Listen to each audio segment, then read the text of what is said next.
Olá, meu nome é Pedro e no Lajefes Prata da Casa de hoje eu vou apresentar um pouco da minha pesquisa de doutorado, que está sendo desenvolvida na Universidade de Bonn, Instituto de Geoinformação, em cooperação com a Universidade de Ciências Aplicadas de Colônia, o Instituto de Gestão de Recursos Naturais nos Trópicos e Subtrópicos. Eu fui aluno do LAGEF de 2009 a 2016, quando, através do projeto CNRD, do qual o Departamento de Geografia é membro, ou pelo menos foi membro durante a vigência do projeto, eu obtive essa bolsa de doutorado DAD para realizar o doutorado pleno aqui na Alemanha.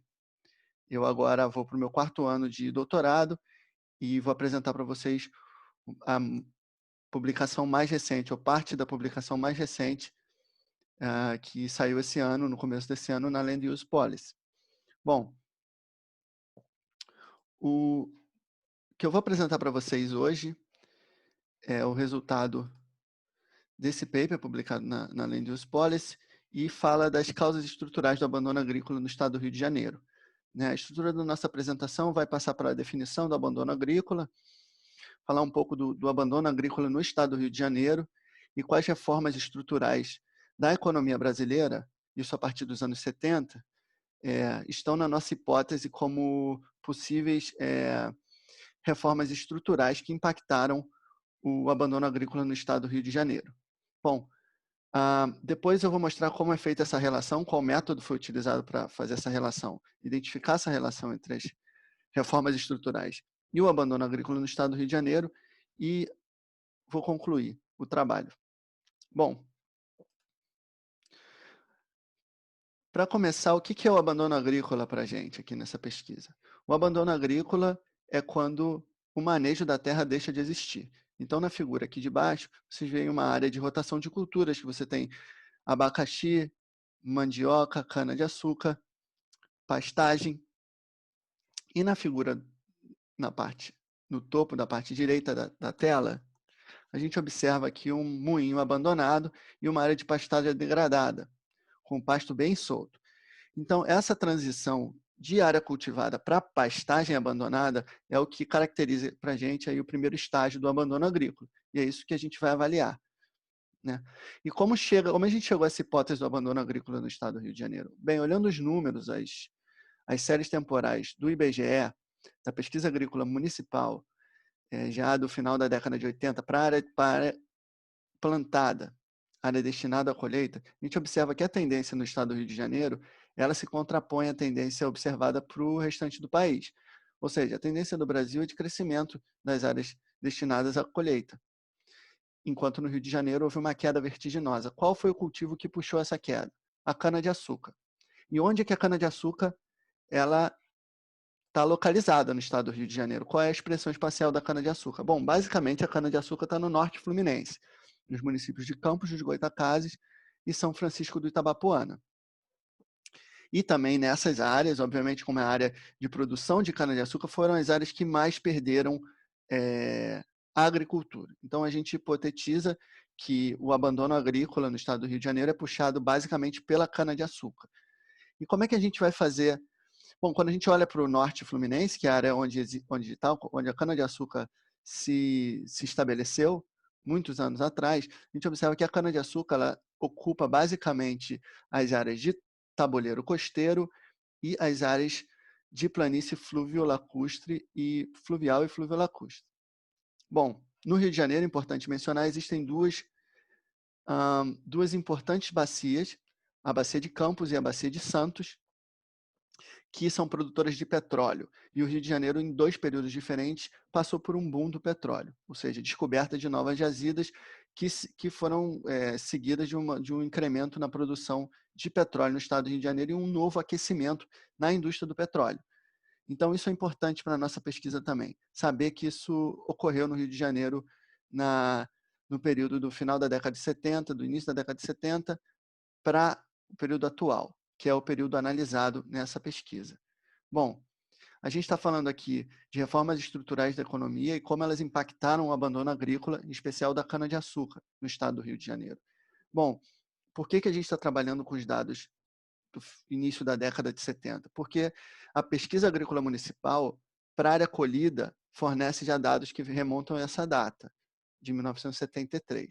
Então, ao invés de usar a área plantada para essa análise, a gente está usando a área colhida de cana-de-açúcar, esse resultado da pesquisa agrícola municipal do IBGE, ou seja, uma pesquisa que é lançada anualmente. Bom, quais são nas nossas hipóteses, algumas políticas tiveram impacto na cana-de-açúcar, seja ele para aumentar a produção, seja ele para reduzir. A gente está tratando do abandono agrícola, mas a gente quer avaliar o que aconteceu, qual é o impacto das políticas nesse período. Na década de 70, depois da crise do petróleo, que ocorreu em 73, o governo brasileiro lançou o programa Proálcool, que visava estimular a produção de etanol a partir de cana-de-açúcar. Isso teve um impacto na produção de cana-de-açúcar. Depois, em 86, uma outra política voltada para o setor agrícola também impactou a produção, de maneira diferente, de acordo com a nossa hipótese. Em 86, foi quando se consolidou a reforma do Sistema Nacional de Crédito Rural, que, entre outras medidas, cortou o subsídio para os agricultores. Em 90, já dentro do contexto dos planos Collor, houve o fechamento do Instituto do Álcool e Açúcar, um instituto que datava da década de 30, e esse instituto controlava a produção de cana-de-açúcar, regulava a produção de cana-de-açúcar a partir da definição de uma cota máxima de produção por moinho. Então, o instituto que controlava, de certa forma, a competitividade. Nessa mesma época, começou o boom do petróleo na Bacia de Campos, onde na década de 80 se descobriram dois campos de petróleo, o Marlim e o Albarcoa, e a produção quase que dobrou. Então, aqueceu bastante a economia e houve uma oferta muito grande de empregos, tanto empregos diretos como indiretos associados à indústria do petróleo, o que, de certa forma, impactou a região norte fluminense como um todo. E também acreditamos que isso impactou a área agrícola, né? Em 95, o Plano de Estabilização Econômica, o Plano Real, ele também teve um impacto na cana-de-açúcar, ou seja, na produção agrícola e na economia em geral, quando conseguiu estabilizar e controlar a hiperinflação que a gente vinha sofrendo desde o final da década de 80. Os planos Collor de aumento da taxa de juros não foram capazes de controlar essa desvalorização vertiginosa da moeda brasileira. E o que aconteceu foi a chegada do Plano Real e o Plano de Estabilização Econômica, um plano que foi bem sucedido. O último período que a gente analisa é o período a partir dos anos de 2006, que foi a descoberta do pré-sal na Bacia de Santos, e também seguida, um ano depois, do Programa de Aceleração do Crescimento, que, dentre os recursos disponíveis, previa uma parcela importante para produção de energia. E o petróleo, como uma matriz energética, seria influenciado por isso, ou influenciaria os efeitos do PAC. Isso a gente mostra na pesquisa. Bom, aí estão as nossas reformas estruturais e como nós acreditamos que ela vai impactar a área colhida de cana-de-açúcar no estado do Rio de Janeiro e, por conseguinte, ter um impacto no abandono agrícola. Bom, para identificar o impacto dessas reformas estruturais e também dos choques econômicos que ocorreram em períodos simultâneos, alguns dessas intervenções políticas, a gente vai usar a análise de interrupção de trajetórias temporais, o ITSA. O ITSA aqui ele tem 4 coeficientes. O primeiro mostra o início da trajetória da série temporal, que é o intercepto da curva. O coeficiente beta 1, ele é o período anterior a uma intervenção. O beta 2 é o período imediatamente após essa intervenção. A gente está analisando aqui 5 intervenções. E depois a tendência, a inclinação da curva de regressão formada depois dessa intervenção. Então, a gente consegue avaliar antes da intervenção e depois da intervenção. O ITSA estima uma linha de regressão para o período anterior e uma linha de regressão para o período posterior e compara essas tendências, se é uma tendência de crescimento ou uma tendência de redução nas áreas agrícolas. E ele estabelece uma taxa anual dessa redução ou desse incremento. E é assim que a gente vai analisar o impacto das reformas estruturais e choques econômicos nas áreas agrícolas do estado do Rio de Janeiro. Bom, esse é o nosso modelo final, incorporando todos os períodos analisados. Lembrando que o primeiro período aqui, ele não é 1975, 1977 a gente definiu, porque nós necessitávamos um certo número de mensurações, ou seja, de observações, para conseguir estabelecer a reta de regressão no período anterior. E como a série temporal iniciava em 73, a gente não conseguiria fazer isso só com duas duas observações. Então, a gente puxou o período um pouco para frente, para 77, e ainda assim a gente conseguiria analisar as tendências e os efeitos do proálcool na produção de cana-de-açúcar no estado do Rio de Janeiro. Existem outras questões na pesquisa que a gente abordou no paper, mas que não vão ser foco dessa apresentação, que, por exemplo, são a coexistência de fatores desencadeantes, como dissociar os efeitos de fatores confundadores.